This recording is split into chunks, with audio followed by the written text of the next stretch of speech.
Ya, sí, siempre empezamos con poquitos. Mira, somos 11. Mi grupo de práctica, creo. Ya, pues.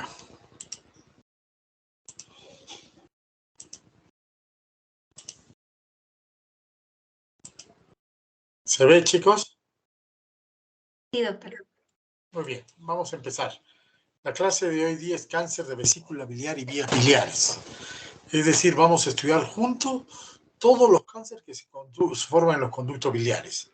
Evidentemente, la vesícula biliar, que es el más conocido, los conductos intrahepáticos, perdón, los principales conductos hepáticos, incluso la bifurcación, que acá se forma un tumor muy conocido, que es el tumor de Klatskin, que lo vamos a ver, el colédoco, ¿no? El hepático común, el hepático derecho, hepático izquierdo, colédoco y apoyeváter. Todos estos tienen las características que tienen el mismo origen embrionario, ¿no? En la tomografía ven un tumor por debajo de la bifurcación. Ven, acá hay un silencio. En este espacio ha crecido un tumor. Este es un tumor de Klatskin que ha crecido en este lado. Entonces vamos a ver hoy día la clasificación anatómica de los tumores. Cáncer de la vesícula biliar, que es uno de los más frecuentes de esta zona. Cáncer de las vías biliares propiamente dichos, y el colangiocarcinoma hepático, ¿no? Un poco lo que les explicaba, el cáncer de las vías biliares, cuando se producen dentro de los lóbulos del hígado, se llama colangiocarcinoma hepático. Cuando se producen los principales conductos, se llama colangiocarcinoma de hepático derecho, hepático izquierdo. Cuando se produce en la unión del hepático derecho e izquierdo, es el denominado tumor de Klatskin, ¿no? Y cuando ocurre en la vesícula biliar, tumor de vesícula biliar. Y de ahí en bajo, ustedes saben, cuando se une la vesícula con el conducto hepático común, se inicia el colédoco. También hay cáncer de colédoco, que el cual va a determinar en la ampolla de Vater, donde también puede haber un cáncer de las vías biliares de la ampolla de Vater. Entonces, un poco lo que les decía, pues los conductos intrahepáticos están dentro del hígado, es un cáncer, un hepatocarcinoma. Vesícula biliar y vías biliares, ¿qué es lo que nos va a ocupar hoy día? Vesícula biliar, periliar, Klatskin y extrahepática distal. Y el ampolla de Vater, que está más estudiada en lo que es cáncer de páncreas. El cáncer de vesícula biliar se conoció por primera vez gracias a la descripción que hizo Maximiliano Stoll en 1777. En 1891, William Klein hace la primera resección de un cáncer de vesícula biliar. Y en 1955, George Pack hace una resección radical de la vesícula biliar, que es el tratamiento que hasta ahora se utiliza, fíjense, a pesar del tiempo. En la foto está George Pack, célebre cirujano del Sloan Kettering Memorial Hospital, inventó los puntos de Pack, que ustedes los han visto en cirugía experimental, y que muchos años se ha utilizado en la parrilla abdominal para cerrar los puntos que hacemos. En cuanto a la incidencia de cánceres de la vesícula biliar, no son muy frecuentes. En el Perú hay 115.000 casos cada año, ¿no? Es curable solamente mediante la cirugía, menos del 10% de los casos. ¿Qué quiere decir esto? Que muchas veces llegamos con el tumor muy avanzado. Fíjese, las estadísticas en Estados Unidos, la incidencia no figura entre los cánceres más frecuentes en incidencia, pero en mortalidad, sí, en los valores se ocupa el cuarto puesto, 6%, junto con los tumores biliares intrahepáticos como extrahepáticos, ¿no? En mujeres es menos frecuente que en varones, pero sí es importante como causa de mortalidad, quinto y séptimo lugar. Y en este mapa vemos la distribución mundial del cáncer de vesícula biliar. Los más oscuros son los que tienen mayor incidencia. Desgraciadamente, en ellos se encuentra el Perú. Todos los países de Latinoamérica, desde México, Centroamérica, los países andinos, inclusive Chile, y acá hay que destacar Uruguay. Frecuente en el norte de África, en algunos países en el límite entre Europa y Asia, ¿no? Pero en algunos otros países es muy raro, como por ejemplo en las zonas de África, medianamente frecuente en Estados Unidos y Canadá. Acá ven la incidencia en hombres y mujeres, siendo ligeramente mayor en varones que en mujeres, ¿no? Y la mortalidad por cáncer de vesícula biliar, fíjense, no se encuentra entre los 10 cánceres que más mortalidad hacen, ¿no? Hay algunos países que sí tienen muchísima mortalidad y lugares como por ejemplo Trujillo, Perú, tiene alta incidencia, Ecuador, Colombia y Chile también es un país que tiene mucha incidencia. Fíjese, el cáncer por vesícula biliar es la sexta causa estandarizada por edad, tanto en hombres como en mujeres, ¿no? Y la octava causa de mortalidad. Es muy alta, en mujeres 11.5 por 100.000 y en varones 5.8 por 100.000. Chile es una de las más altas tasas que tienen de cáncer de vesícula biliar. La histología, si bien la palabra colangiocarcinoma se usa para referirse a cualquier cáncer primario del sistema biliar, debemos saber que hay varios tipos. La mayoría son adenocarcinomas y muy pocos son tumores mesenquimales. Los adenocarcinomas pueden ser papilar, tipo intestinal, mucinoso, células claras y células en anillo de célula, siendo estas mucho más agresivas. Además, hay una combinación de estas como carcinoma adenoescamoso, carcinoma de células escamosas, carcinoma de células pequeñas, células de Abela y carcinoma no diferenciado. Los tumores mesenquimales pueden ser el rhabdomyosarcoma embrionario, leiomyosarcoma, histiocytoma fibroso e incluso puede haber linfoma de vesícula biliar. Los factores de riesgo más importantes para el cáncer de vesícula biliar son los cálculos, colelitiasis, ¿no? 98% de casos se encuentra cáncer de vesícula biliar asociado a cálculos, ¿no? Es más frecuente en mujeres, más frecuente en mujeres obesas, está asociado a una dieta rica en carbohidratos. También se le echaba la culpa a la Salmonella typhi, que frecuentemente se ubica y se queda en la vesícula como reservorio. La presencia de pólipos, especialmente más de 1 centímetro. Vesícula en porcelana, que es una vesícula que está anulada, que está calcificada. Y la raza indoamericana, y eso explica por qué toda Latinoamérica tiene una alta incidencia de cáncer de vesícula biliar. Sin embargo, los cálculos de la vesícula son el factor de riesgo más importante. El riesgo de encontrar un cáncer en una mujer que se opera de vesícula es en promedio a los 45 años 2.5%. A los 55 años sube a 5.3% y a los 65 años llega al 9.3%, es decir, casi un 10%. Entonces, a mayor edad, la presencia de cálculos es mucho más agresiva. En la imagen ven un cálculo de vesícula biliar, la vesícula biliar y aquí el tumor de vesícula biliar que ya empezaba a crear. El riesgo de desarrollar cáncer de vesícula en pacientes con cálculos en promedio de cualquier edad es de un 3%. ¿Cómo ocurre esto? ¿Cuál es la progresión morfológica y las alteraciones genético-moleculares? Es cuando se produce una secuencia ya conocida en todo el aparato digestivo, que es el proceso metaplasia, displasia, carcinoma de vesícula biliar. Todo es un proceso continuo que se inicia con cambios en la mucosa, ¿no? Que van a llevar a una colicistitis crónica, una metaplasia pseudopilórica, displasia, carcinoma in situ y después carcinoma invasor. ¿Qué va a depender que progrese así el cáncer? Diversos genes supresores que se van a inhibir o se van a activar algunos otro tipo de genes, ¿no? Varios genes participan en todo este proceso que va a llegar de la mucosa normal hasta un carcinoma invasor. Sin embargo, los más importantes factores de riesgo son los pólipos de la vesícula biliar. Se denomina así a un grupo heterogéneo de lesiones elevadas de la mucosa con o sin pedículo que deben ser diagnosticadas para descartar carcinoma. En la imagen se ve una lesión casi sin pedículo, ¿no? Entre la vesícula biliar. El pedículo base fina probablemente sea benigno, uno base ancha probablemente sea maligno, ¿no? El más frecuente, único múltiple asociado a colesterolosis. En la imagen ustedes ven todos estos pólipos chiquititos, acá unos dos más grandes, todos estos colesterolosis. Estos no son pólipos adenomatosos, que son los peligrosos. El pólipo con un diámetro de 2 a 5 milímetros pediculado, muy fino, forma multilobulada o moruliforme, intensamente amarillo. Eso es lo que se denomina cálculos de colesterol. Estos son benignos. La histología nos muestra que son conglomerados de macrófagos espumosos y epitelio normal. A esto se le denomina colesterolosis. No hay una relación con las neoplasias.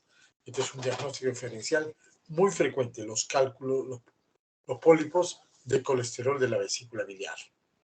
Los peligrosos son estos, los pólipos hiperplásicos, ¿no? Acá usted ve un crecimiento, son elevaciones finas, arborescentes, a veces hemisféricas, de coloración opaca blanquecino amarillenta. La histología puede ser una hiperplasia glandular madura de la mucosa vesicular propia y o de la mucosa metaplásica del tipo intestinal pilórico. Y aquí en la mucosa de este pólipo, que ustedes lo ven en la fotomicroscopía, es donde empieza a transformarse en neoplasia. En la pieza operatoria, aquí la ven, el pólipo hiperplásico de la vesícula, que son los peligrosos, ¿no? Características semejantes a los adenomas polipoideos del colon, con su tipo tubular, velloso y túbulo velloso. Así como en el colon existe un potencial de malignidad a casos de carcinoma en adenoma. Acá ustedes ven una vesícula biliar y acá estas cosas son pólipos y cálculos que están alterando su morfología. En un trabajo que se revisaron 1.605 vesículas, se encontraron 11 adenomas benignos y 7 adenomas con severos cambios histológicos y 79 carcinomas invasores. El componente adenomatoso presente en todos los casos de cáncer in situ y en el 19% de los cánceres invasores es una característica típica de este cáncer. Existe una relación entre el tamaño y diámetro de malignidad. Todos los neoplásicos eran mayores de 12 milímetros o 30 milímetros de diámetro.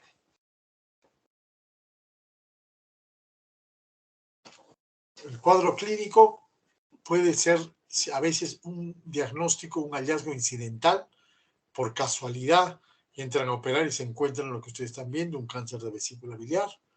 Puede ser un hallazgo patológico, sacaron la vesícula, lo mandan al patólogo y el patólogo es el que descubre que hay un cáncer en la vesícula. Puede haber masa sospechosa por imágenes, ¿no? Las imágenes dicen, cuidado con esta vesícula, puede ser un tumor, o puede haber ictericia, que ya debuta el paciente con un cuadro de síndrome ictérico. Estos son los 4 formas clínicas como se presenta esta enfermedad: incidental, patológico, masa sospechosa por imágenes o por ictericia clínica. Cuando es un hallazgo incidental, es decir, un descubrimiento intraoperatorio, lo están operando al paciente y se encuentra con un tumor. ¿Qué es lo que hay que hacer? Hay que hacer una estratificación intraoperatoria, ¿no? El hallazgo incidental de una colecistectomía abierta a la laparoscopia, ver si es un TIS1, 1A o 1B. Si un in situ o un 1A no requiere tratamiento adicional. Si es 1B, va a necesitar una resección quirúrgica con márgenes, y si es un T2, va a necesitar una colecistectomía radical. En la resección quirúrgica de márgenes puede haber 2 situaciones. Si el margen sea negativo, no necesita tratamiento adicional, pero si el margen es positivo, hay que reoperar y hacer una colecistectomía radical o una resección biliar de la vía y reconstrucción de alguna otra manera, ¿no? Entonces, el primer paso es una estratificación intraoperatoria. La cirugía más grande es la cirugía radical, o se puede hacer una biopsia de la vesícula o de las metástasis. Cuando es un cuadro clínico patológico, es decir, al paciente lo han operado y han mandado la vesícula al patólogo, y el patólogo nos tiene que decir, primero, si es un T1A, es decir, márgenes negativos, solo hay que observar. Pero si es un T1B o más, hay que hacer una tomografía computada o resonancia magnética, que es muy útil en estos casos, una tomografía de tórax y una laparoscopía para estadificar. Si es resecable, siempre la mejor opción es operar. Se debe hacer una resección hepática más linfadenectomía y una resección del conducto biliar. Si no es resecable, hay un tratamiento médico. ¿Y cuáles son las opciones? Gemcitabina cisplatino, fluorpiridinas, quimiorradiación, protocolo de investigación y tratamiento paliativo. Cuando hay una masa sospechosa, como la que nos ven en la ecografía que ustedes están viendo, ¿no? Pues fíjense, este es un cálculo con una sombra acústica posterior. Este es un tumor que no da sombra acústica posterior, ¿no? No hay este sombrita negra. Entonces, eso nos hace sospechar que es un tumor. Por el contrario, hay un realce, que esto quiere decir que hay un edema o que el tumor está invadiendo esta zona. ¿Qué es lo importante aquí? La historia clínica, desde cuándo está con molestias, cómo es. De mucha importancia la tomografía y la resonancia magnética, tanto sea de abdomen y tórax, un perfil hepático, valorar la reserva hepática, porque eso va a ser muy importante para la cirugía. Los marcadores más sensibles son el CA y el CA19-9 y un estadiaje laparoscópico que nos va a decir si es resecable o no es resecable, ¿no? Para ver si hacemos colecistectomía o resección hepática, más linfadectomía y resección de conducto biliar. Si no es resecable, es útil hacer una biopsia y de ahí optar por tratamiento médico si no se puede operar. Cuando debuta con el cuadro clínico de ictericia, ¿y qué es lo que tenemos que hacer? Nuevamente una tomografía de TAC y resonancia magnética para ver cómo está la tumulación, perfil hepático, una colangiografía, valorar la reserva hepática, como siempre, el CA y el CA19, y un estadiaje laparoscópico, en el cual se puede hacer una colecistectomía, más resección hepática, más linfadenectomía, más resección de conducto biliar, si es posible. En caso de no ser resecable, hay que tomar una biopsia y dar tratamiento médico y colocar un drenaje biliar para que el paciente mejore su ictericia. En la imagen ven un tumor en el hepático común que agarra el hepático derecho y el hepático izquierdo. Es un tumor de Klatskin que nos permite esto diagnosticarlo mediante una colangiografía operatoria. Y cuando el cuadro clínico es con metástasis, el tratamiento simplemente es médico. ¿Y qué es lo que tenemos que hacer? Tratar de drenar la vía biliar de alguna manera y tratamiento paliativo con quimioterapia. Gemcitabina cisplatino prolonga mucho el tiempo que le queda de vida al paciente. Fluorpirimidinas orales es muy útil porque el paciente puede tener independencia, no tiene que estar en el hospital. Y en ciertos casos se puede hacer quimio y radiación, quimioterapia más radiación, como se decía de la paciente de la mañana, que le estaban mandando otros servicios sin haberla estadificado adecuadamente.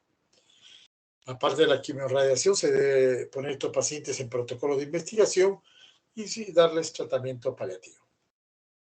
Acá tiene un caso clínico, un varón de 83 años, hipertenso, historia de 3 meses de evolución, con masa dolorosa en hipocondrio derecho que crece lentamente.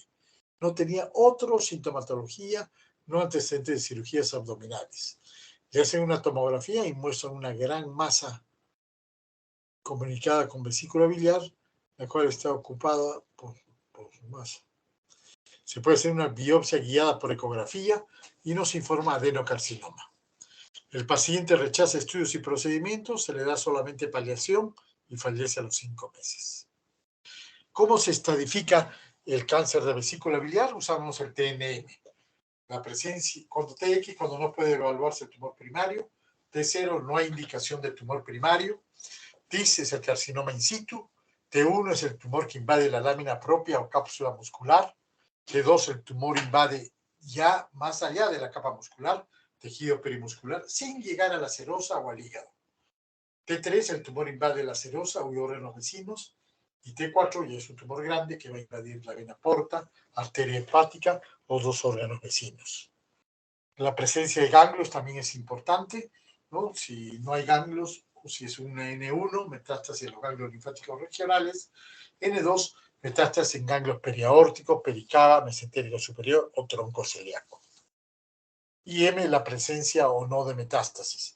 Y ahí ven un resumen por estadios que generalmente se correlacionan con el T. ¿Ve? T1 es un estadio 1, T2 estadio 2, T3 tenemos 2, el A o el B, T3 es A, es sin ganglios, T3B con ganglios, y el T4 es cualquier estadio 4, como sin ganglios, porque ya hay metástasis más allá, y el 4B es cualquier tumor con ganglios más allá de ganglios regionales o cualquier paciente con ganglios y la presencia de una metástasis.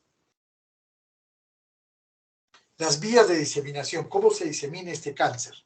¿No?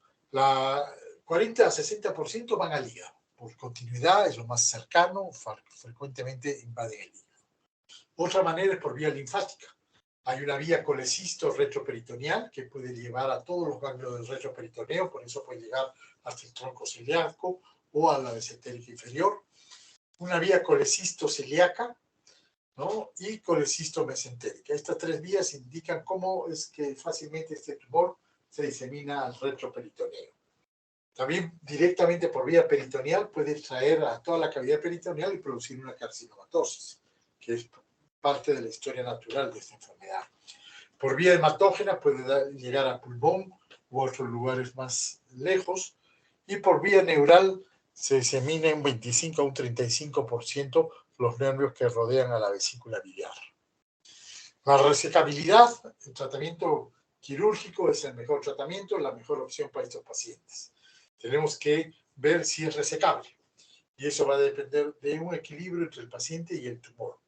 ¿Por qué digo un equilibrio? Necesitamos un paciente en buen estado general para aceptar esta cirugía tan grande, con una buena reserva hepática, buena función de proteínas, y el tumor, que el tumor sea adecuado para ser extirpado, que no sea un tumor grande que tenga metástasis, que tenga extensas adenopatías, que no haya una cosa que se llama engaste vascular, que quiere decir que el tumor está rodeando los vasos principales, y evidentemente que no haya invasión vascular, ¿no? En las imágenes, ustedes están viendo primero un tumor de vesícula biliar bien localizado, después vemos acá con metástasis grandes, masiva en el hígado, este ya no es resecable, y acá tienen otras metástasis en otra parte del hígado, ¿no? Entonces, este es un algoritmo para el manejo del cáncer de vesícula biliar, ¿no? Primero, cuando se sospecha cáncer de vesícula biliar, se hace una laparotomía exploradora o una biopsia laparoscópica y se hace una biopsia intraoperatoria.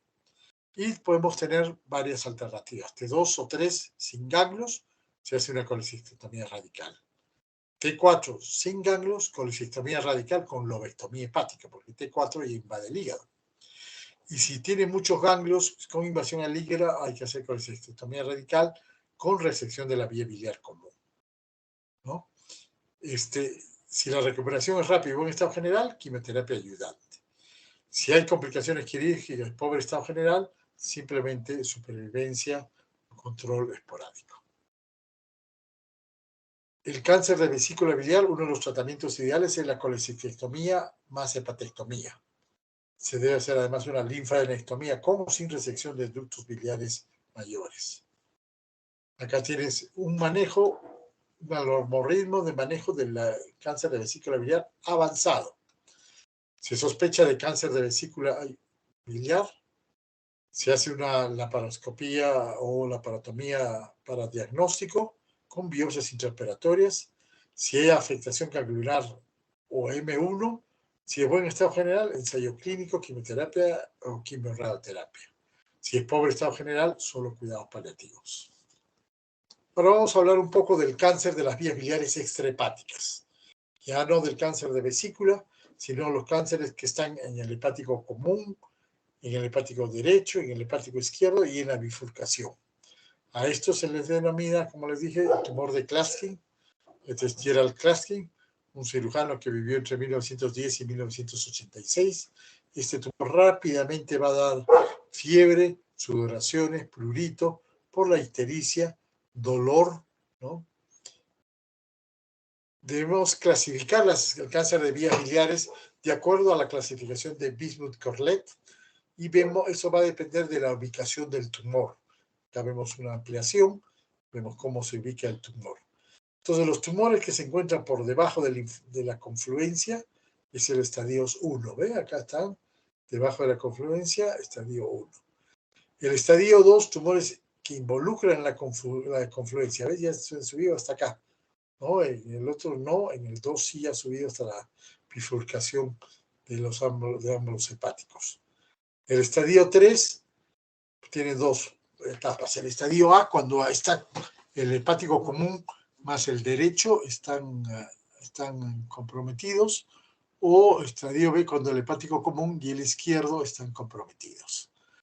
Y cuando es multicéntrico en varios lugares, es el estadio 4, o cuando los dos hepáticos comunes están involucrados. Esto es muy importante para planear la cirugía que se va a realizar. ¿Cuáles son los factores de riesgo para cáncer de la vía biliar extrahepáticas? La edad, colangitis esclerosante primaria, un 20% de casos, bastante raro en nuestro medio. Colitis ulcerosa, 1 de cada 256 hace ese tipo de cáncer, raro también. Quistes coledocianos, malformaciones congénitas, la enfermedad de Caroli, el consumo de tabaco, digoxinas, nitrosaminas y asbestos son los tumores más frecuentes.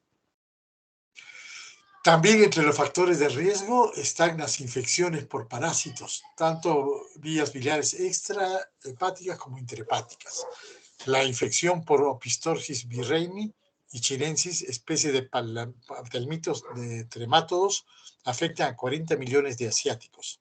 En nuestro medio no hay este bicho que frecuentemente se mete a las vías biliares, pero sí tenemos Salmonella typhi y fasciola hepática, aunque no hay muchos estudios concluyentes para echarle la culpa a la fasciola hepática. El cuadro clínico de este tumor es un dolor, anorexia, ictericia, pérdida de peso, colangitis, función hepática alterada, obstrucción biliar y anormalidades en imágenes. Aquí ven un tumor que está justo en la bifurcación de los hepáticos. El diagnóstico se hace mediante la historia clínica y el examen físico. De mucha utilidad la tomografía y la resonancia magnética. La colangioresonancia también es muy útil. La TAC de tórax para descartar metástasis. El uso de los marcadores como el CA y el CA19-9 y la función hepática. Entonces, en la terapéutica tenemos que ver si el tumor es no resecable o si es resecable y si hay enfermedad metastásica. Si es no resecable, hay que hacer un drenaje biliar, ya sea quirúrgico o percutáneo, y una biopsia para saber de qué nos estamos tratando. Si el tumor es resecable, hay que hacer cirugía, una laparoscopía diagnóstica y un drenaje preoperatorio.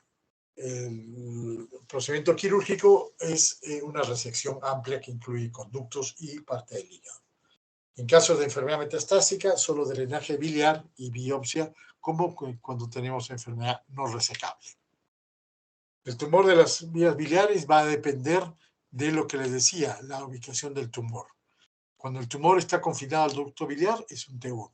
T2, el tumor invade el tejido adiposo adyacente. T2B, el parénquima hepático adyacente. T3, el tumor invade las ramas unilaterales de la vena porta o arteria hepática.